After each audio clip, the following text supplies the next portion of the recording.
joined now by Chris Hoiles, who not only is in the Orioles Hall of Fame, he's now trying to get Rick Dempsey's job because now he's a broadcaster. How's that going for you? Actually, it's going pretty well.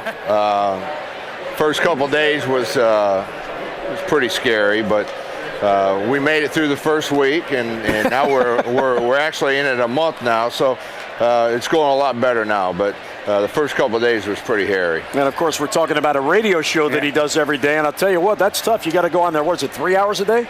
We do it 2 hours. Oh, okay. Oh, I see. Yeah. 2 hours. Anybody can do 2 hours. You know, Chris, I mean, since you played a long time in the big leagues, then you had an opportunity to manage, and now you're commentating. Do you see the game through different eyes now than you did as a player? Oh, absolutely. And, you know, from a player to a manager, you see it in a different eye.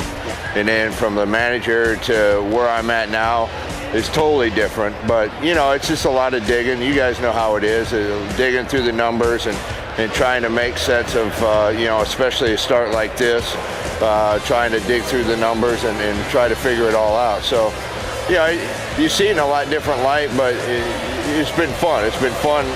We cover the minor leagues also, as well as the Orioles here. So getting to know some of the younger kids, getting to know some of these guys, it's been very rewarding so far. You know, as a teammate, when you played for the Orioles, you were a guy that all your teammates referred to as a gamer, a guy that they wanted to go into battle with. And here are your career numbers: 894 games. And unfortunately, the hip condition caused you to retire younger than you might have or probably would have. But the thing about you is you did have a flair for the dramatic, and you did play on some good teams in the 90s. But I remember one night in Cleveland when you hit the 2 grand slam home runs in one game. And it's rare to hit a grand slam in any game, 2 in one night. That had to be just an amazing thing where everything all came together. Well, it was special for me because I was able to do it in Cleveland.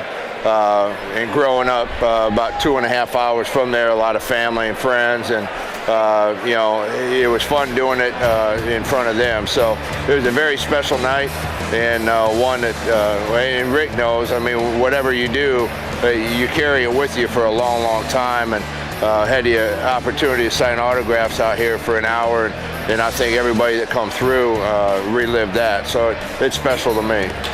Both of us being catchers, we kind of, first person we look at when we walk into the ballpark is the catcher and how well he does. You've had an opportunity to see Matt Wieters now. What do you think of him?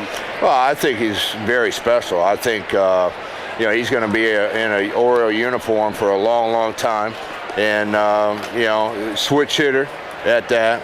But he's got a very strong arm. I think he works very well behind the plate.